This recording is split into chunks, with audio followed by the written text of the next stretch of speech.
know your favorite location and why. Here we go. Oh, that's a good one. So we're going Last question. Let's go. I'm going to do a quick introduction. Just a quick introduction to everybody that's here. Guys, this is our investigator panel. We're from different teams. This right here is having different teams come together and create an event like this. That's what Paraunity is. We're all here for this reason, to enjoy what we love. And we do it together. We're all on different teams. That's how it is. You guys want the mic to introduce yourself? This is Brad, Afterlife Society. Indy Afterlife Society right here. Brad is a paranormal investigator. How long have you been investigating? 2011. Since 2011, so like 12 years. Based out of Indy. We have this guy right here, Corey, asking Amanda questions. Chris, that's his go-to. Amanda over there and Corey right here. Shadow Seekers. They were last year's host, actually. So you may remember them from last year. And how long has it been? 8 years. 8 years. Amanda reminded him 8 years. This guy right here is Jeremy. Your team of things. And he can tell you what it means. They stands for the Hoosiers Investigating New Ghost Society, and we've been in operation since 2009. Excellent. And he is also the founder of Things Network, where many podcasts are hosted. They're on Facebook, YouTube, and other platforms. This is your guy if you're interested in getting your show out there on the network. We got Miss Linda. Who you with? Indiana Crossroads Encounters. How long have you been investigating? Actually, since 2018. 2018. You got some years under your belt. Amanda, Shadow Seekers, right here. How many years you been investigating? 8 wonderful years. With Shadow Seekers? You've been dealing with Corey for 8 years? Okay.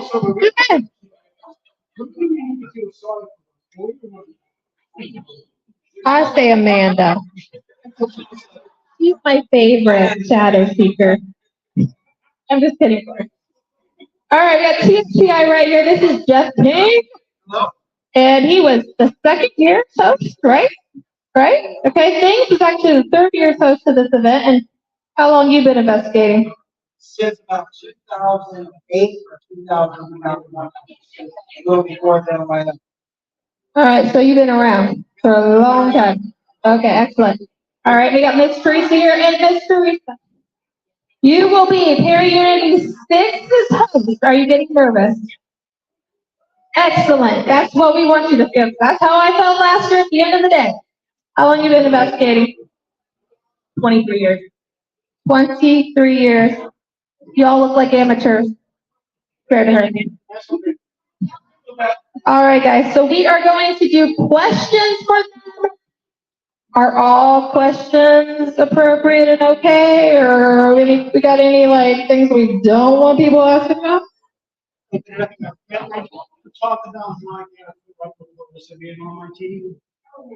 Yeah. So if you don't know who I am Clarissa with Unveil Paranormal. I am this year's host. Yada yada yada yada. Right. Okay. I'm part of Things technically, so there's that.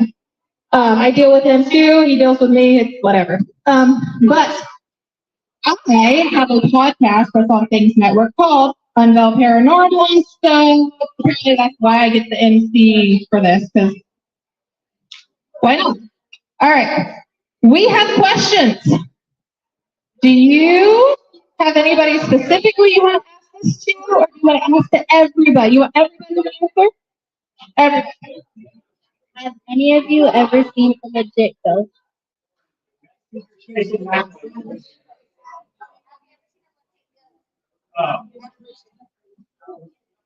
you seen a legit ghost? I would say yes, personally. Like it's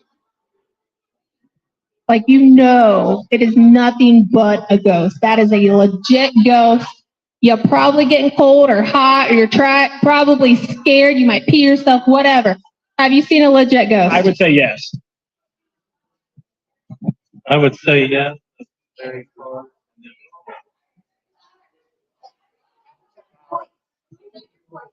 I did. I'd say yes, but they're very far and in between.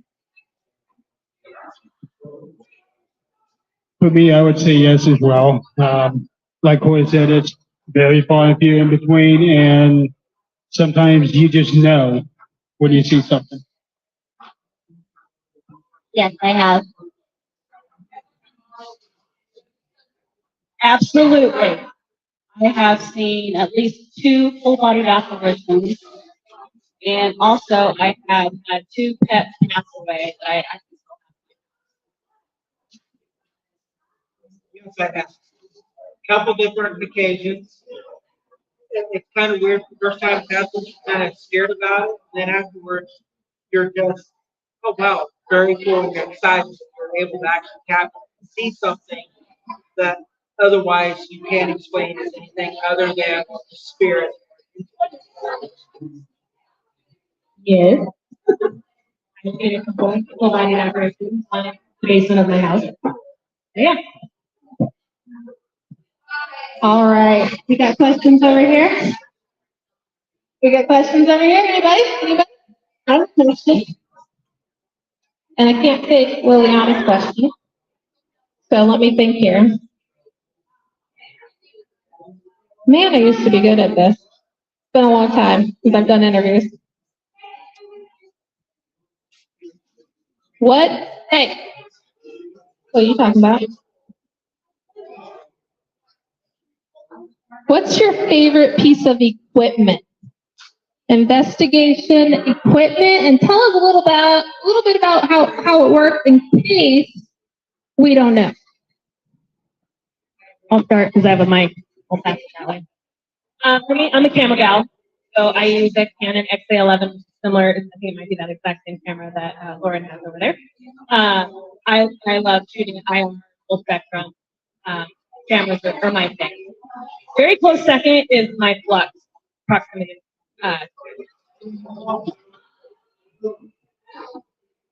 What type of favorite?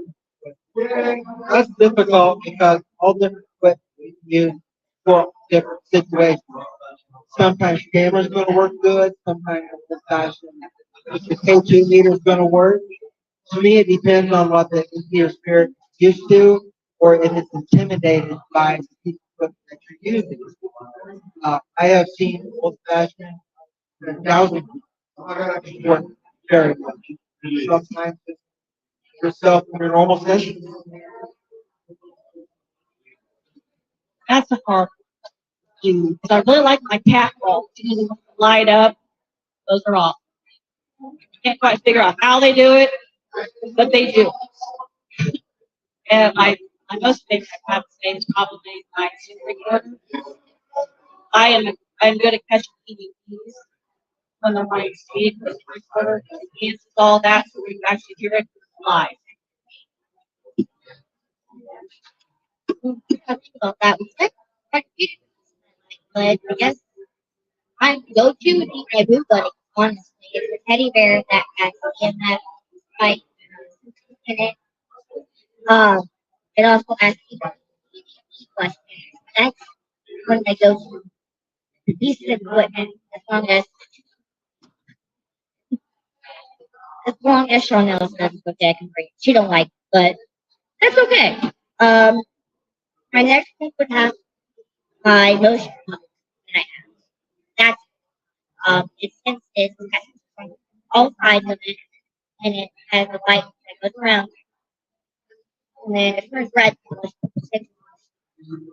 and then once it stops, it looks white, stay there.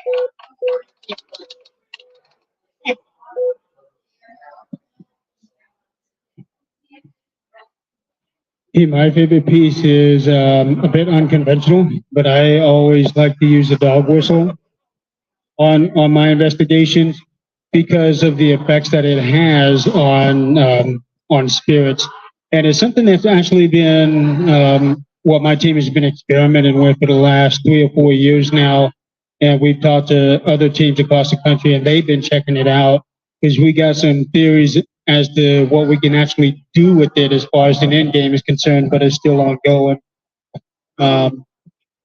But for me, yeah, it's going to be the dog whistle, my all-time favorite piece of equipment.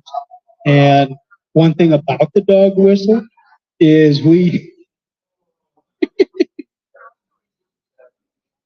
funny story here. One thing that I found out that I have to use as a disclaimer for when it comes to doing the dog whistle is to never ever use it either at residences, only do it at a public location, and never do it when you're doing an open location. Any place outdoors, as somebody, actually 2 people up here found out the hard way that you don't want to use a dog whistle outside. Otherwise, you're going to get chased out of the location by coyotes. Oh, you aren't all right. What about you, Corey? What's your favorite piece of equipment? I'm actually different. I rather go in and use nothing. I actually want to go out on an investigation with the group when we have nothing. Just have a brawl. That's how they did it back in the old day, and that's what I would like to do. Just a flashlight, right? But if I have to pick one, it would be a tripwire. Basically, it's kind of like an extension cord with a bunch of lights on it. If something crosses over, it's going to light up. So if I have to pick something that, then I will use it like a battleground when there's no electricity, no cell phone. So that way I know it's here. All right. Brad? I would say my favorite piece of equipment would be the portal, which is the SB7 running through a guitar amp with a noise gate. It just takes out all the annoying hiss of the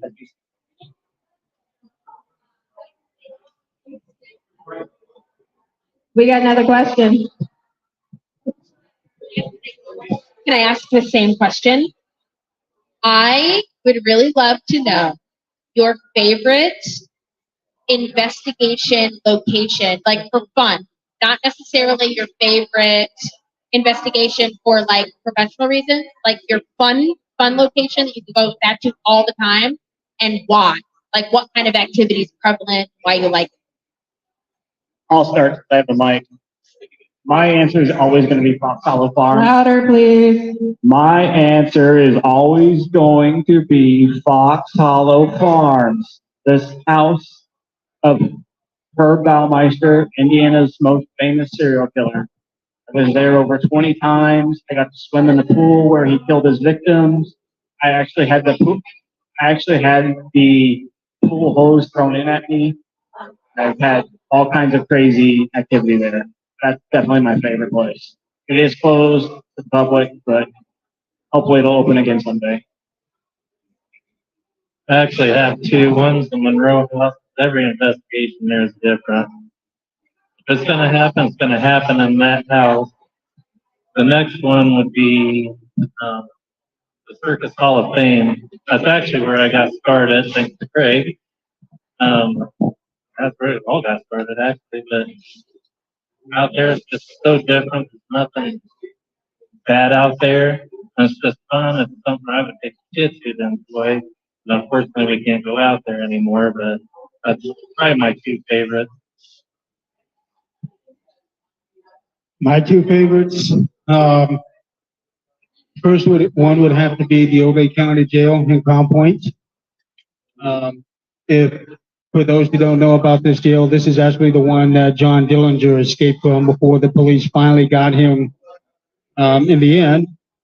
And then my other one is actually in Salina, Kansas. It's a Masonic temple.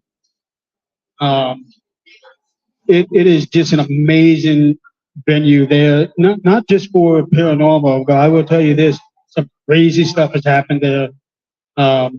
Every single night that I was there, and I've been there for 5 nights, and just the history of the place alone, all the stuff that they got in the little hidden rooms that you can get into and see pretty much read everything there is in their past. So it's more of the history of that building that's just as interesting as the paranormal.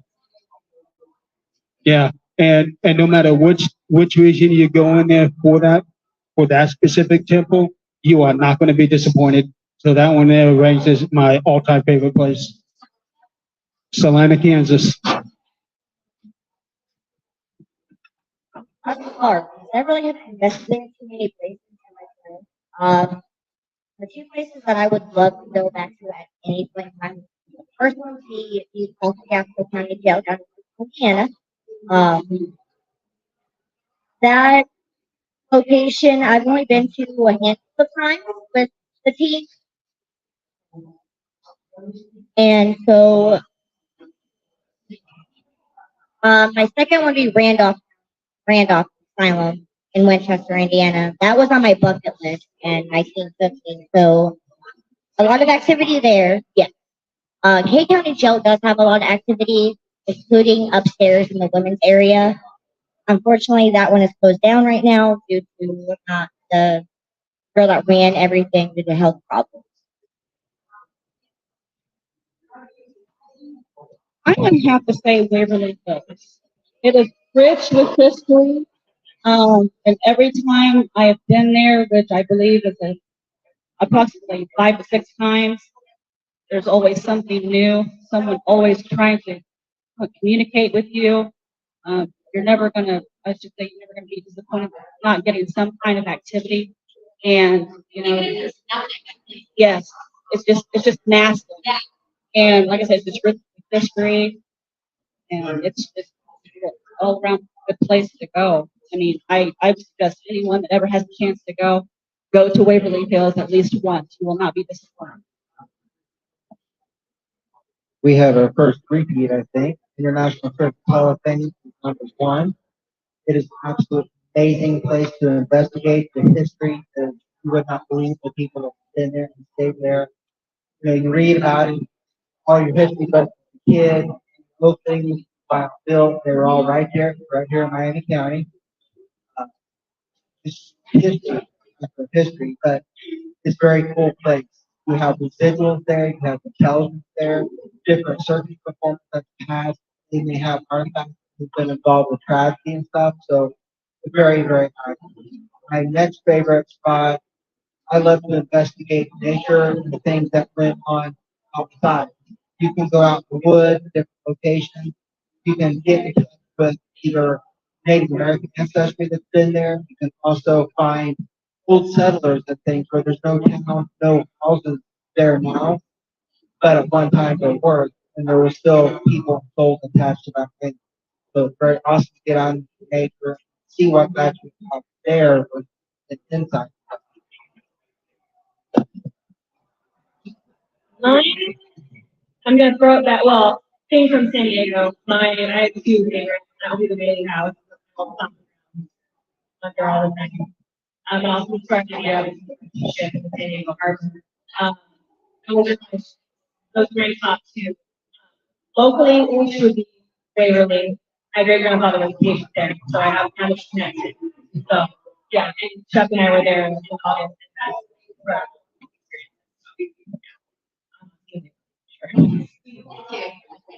Miss Aurora, you have a question? What is the craziest paranormal experience you've had? Don't make it super long. Those stories can drag. The scariest, the craziest, just drag on. So go ahead. Yeah. I got the mic, so I guess we'll start. I mean, I've been doing this for a really long time, so there's a lot, but if the first thing that came to my head was when I saw a full-bodied apparition in my basement of my historic building that I own. I thought it was my husband. That would probably be right up top of Wow, where do I start with this? Yeah, I know. Real quick. Pick one. Okay, the one where Amanda got a black eye. That was kind of cool. We were investigating. They were there to see if the house was actually had any paranormal going on in it. So we're investigating, and she had a water bottle. Water bottles don't blow up. It actually blew up, smacked her in the eyeball, and found several feet. Right. And that whole night, that house was just unreal with active. I don't know if you guys have wanted to have, hey, look, I'm actually here. People's interested or what it was, but there was a lot of things that happened that night. And soon after that night, a lot of people got affected by it, and that will still stick with me to think that happened. I broke my both front teeth for no reason, and they literally broke going down the steps for this night. Very cool. Craziest experience? Question was craziest. I think one of my most craziest experiences I've still yet to figure out. We were down in Louisiana.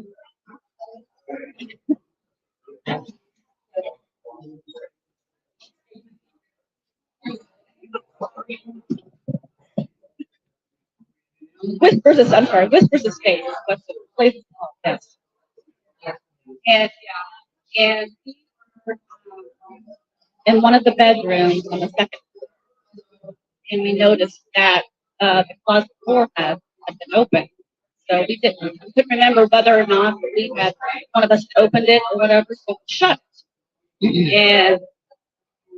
And we were all investigating and again whatever, and we ended up setting the camera up there because we're supposed to be, I believe it's setting up the camera to, I think that's like where the ball was supposed to move on its own. And come to find out, we caught the door opening by itself again. We caught this 4 times on video. And it happened, obviously, happened 5 times. Well, the funny thing about this, what really intrigued me, was at this location, I had put some bells on the door so we could hear the door open again after we shut it the first time.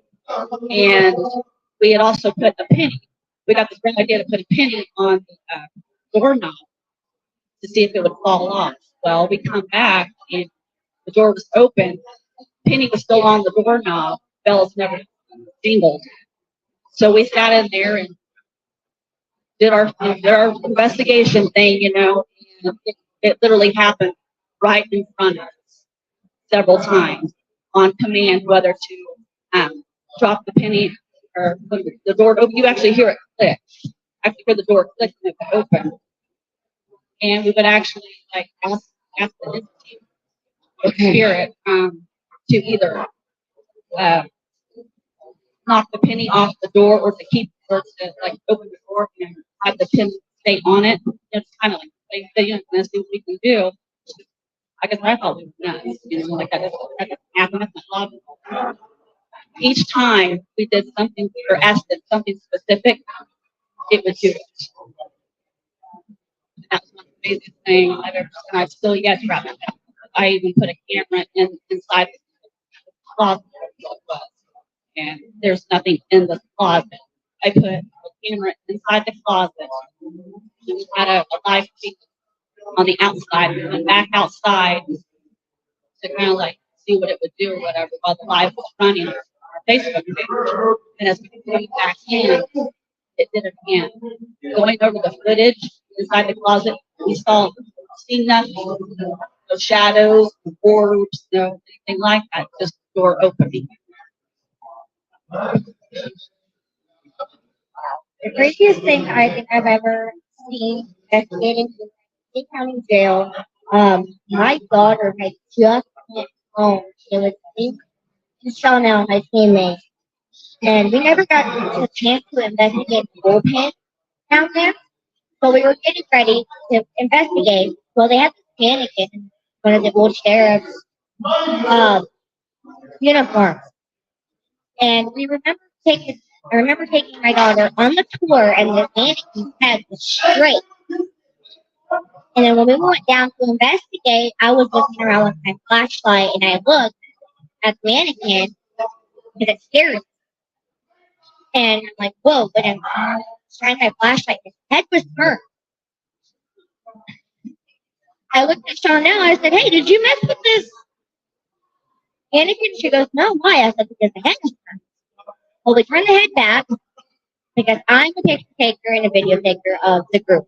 I love taking pictures of any location. And sure enough, the mannequin's head is straight.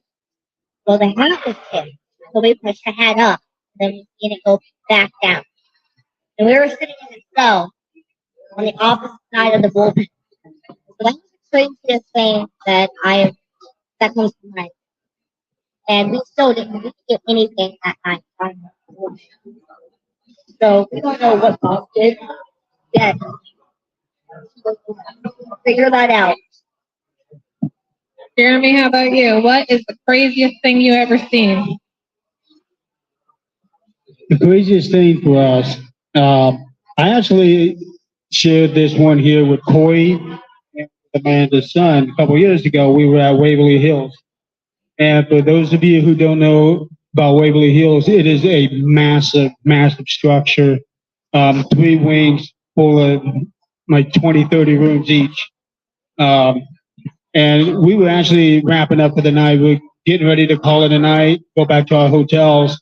And myself, Corey, and Gage were walking down the outside corridor, just gathering up cameras. And Corey was snapping cameras at random, just to check and see what he could catch. Well, we were still in the first wing, and he found something that looked like it was hiding behind a pillar as it goes into the second. He showed it to me, and I took off. I wanted to see what it was, and when I got there, there was nothing there.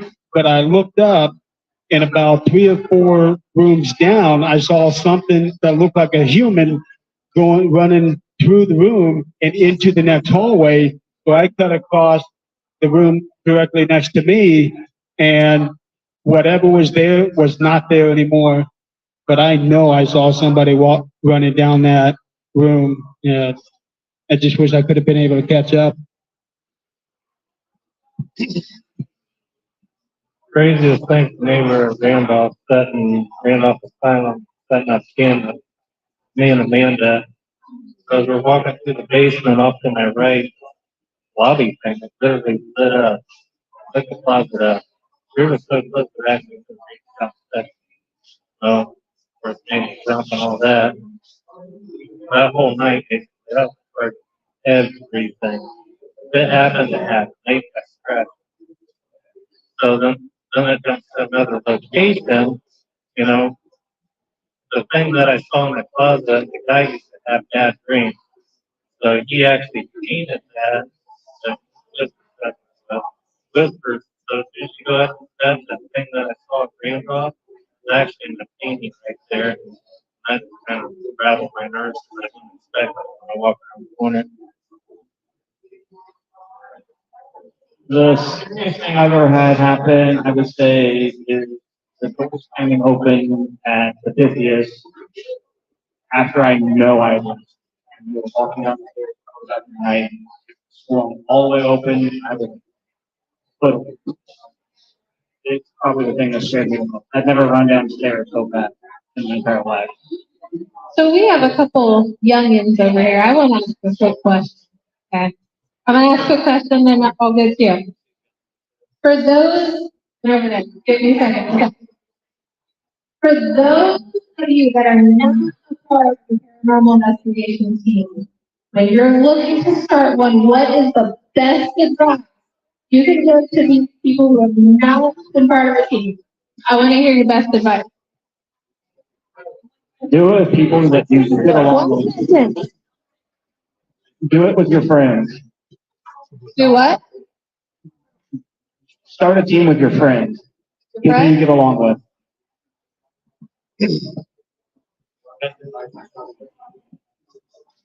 Best advice starting a team, just do your homework about it. Go with somebody experienced at first to help you through it.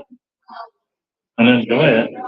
And just don't put your guard down. Because when you put your guard down, that's when it's going to get you. The best advice that I would give you is keep in mind anything that you may see on TV, whether if it's in a 25-minute period or a 45-minute period, that is all condensed down from a minimum of 8 to 12 hours a night, and that is if they're only there one night. So don't expect that when you go to a location, you are always going to get something because it's not going to happen. Because most of the time when we're there, we're basically just sitting on our butts and talking to ourselves. Uh, and every now and then we get lucky, or but yeah, whatever you see on TV, don't let that be your proverbial Bible of what to expect when you go on an investigation. You'll find out real quick that what happens on TV is not really what happens in real life. How about you, Linda? So my best advice, and I've been asked this question already, quite a few times in my career. My best advice is go to the events like the community here. Talk to the different teams that are there because not one team has the same investigation style. We all have our different styles that we do. So talk to them and like Corey said, go with someone experienced so you know what to expect. Never first again, never let your guard down because you never know what you're going into. So always keep that guard up. And after you do that,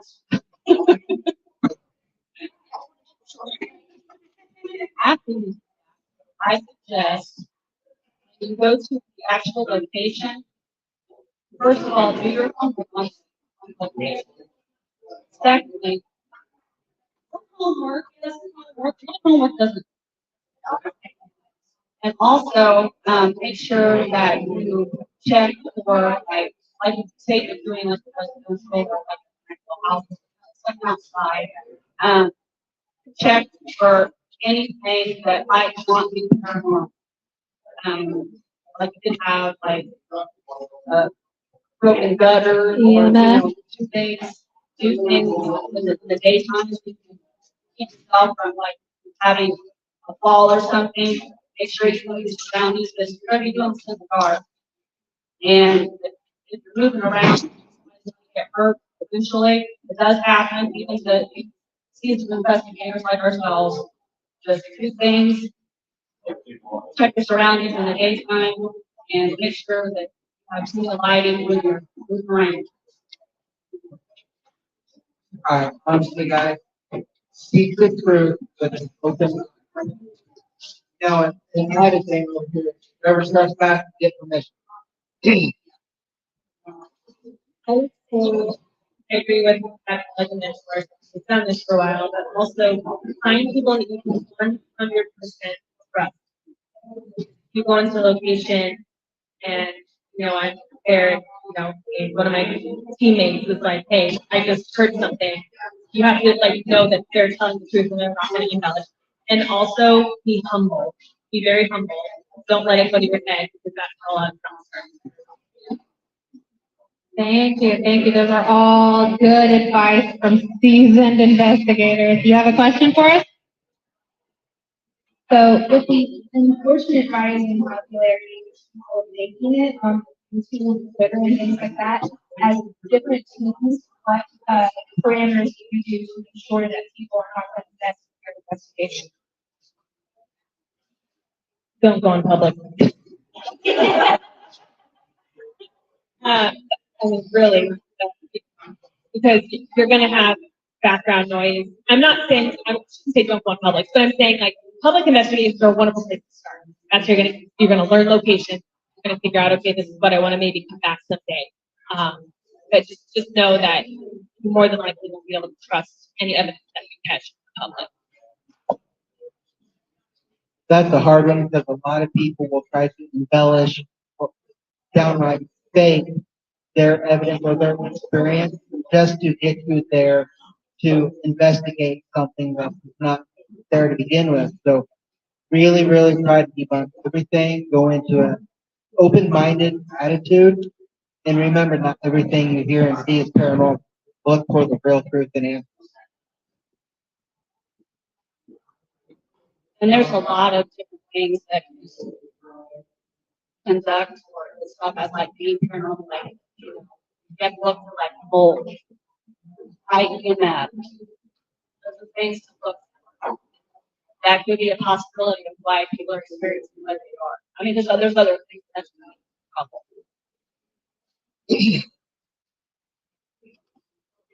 Repeat your question, sorry, we can barely hear you. So, what parameters as a group try to make sure people aren't interfering with your investigation? To make sure outside people are. We usually go through and do a walkthrough before we start our investigation. Check every room that we're allowed to. There's a lot of things that we could do to get you going in and interfere with it. But the main one we do is we walk through the whole building and make sure there's nobody in there and make sure that all the doors and windows are locked. Guys, the one that we know we're going to be going in and out. That's what our team does.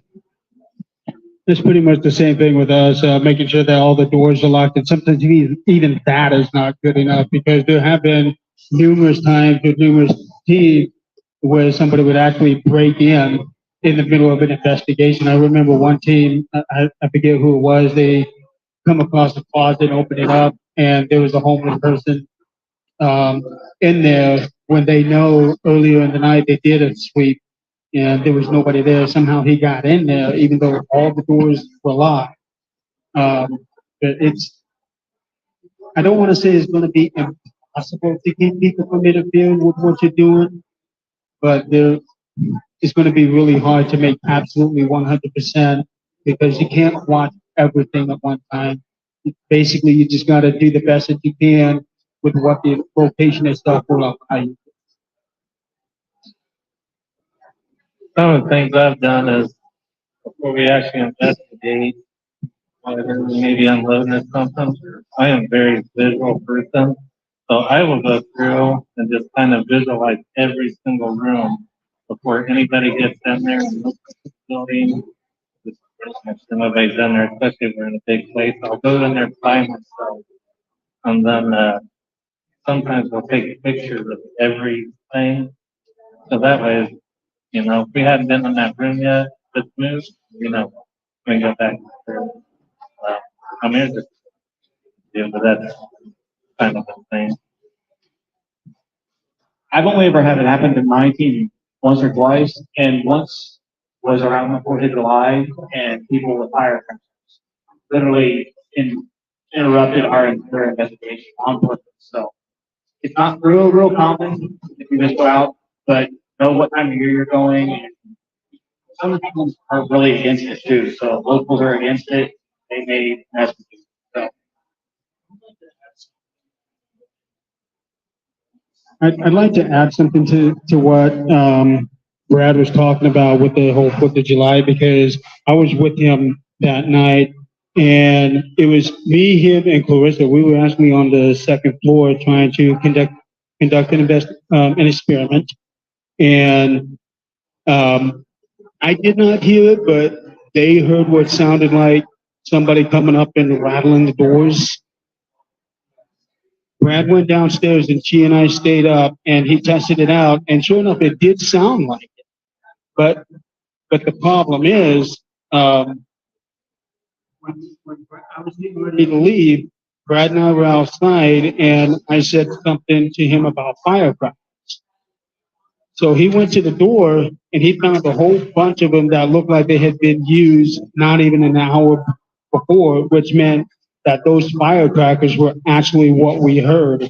And that is with the doors being locked, like I talked about earlier. But it's just 4th of July, people want to, you know. Okay, thank you, Jeremy. But there was no way that we could stop that. All right, guys. So we only got about 5 minutes, and then we're going to wrap this up. We have a question here. We have a question there. Can you guys answer them quickly for them? What's the most embarrassing thing you've done in the investigation? What's the most amazing thing you've done? What is the most embarrassing thing you've done at an investigation? Keep it short, Amanda. I think I've slept a few times and snored. Yeah. Honestly, I knew somebody had a recorder sitting there and I called it in it.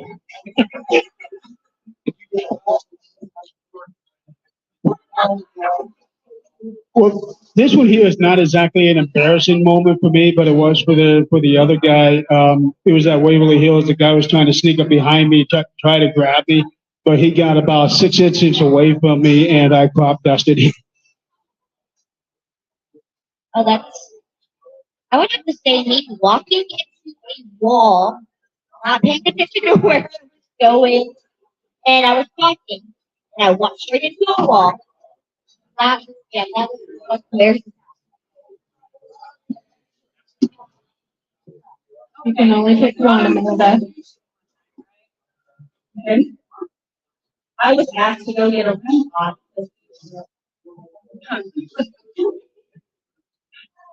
We were getting activities on REM. So I went to one of the other rooms to grab a REM pod. This side, this is when I was first. Okay. So I grabbed the REM pod, it's already going off. The investigators is already there, is already having activities, and I'm taking the REM pod away. It's caught on film.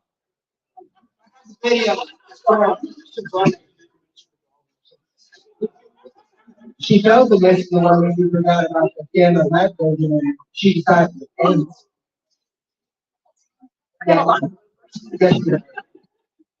Mine, I wouldn't know where to get the confidence. I tripped over cords. I fell somewhere. I didn't remember where it was. We're going to do all kinds of things like Hold on, question.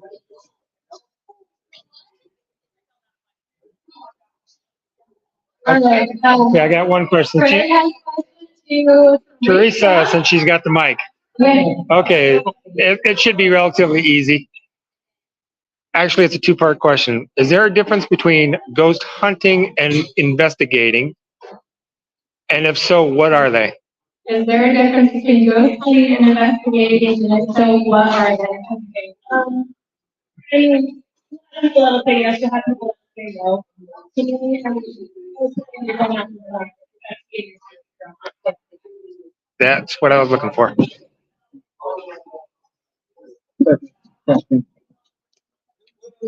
That was it. That was it. All right, guys, thank you very much for joining us on Paraunity 2023. We're looking very forward to next year. Thank everyone. Have a good night.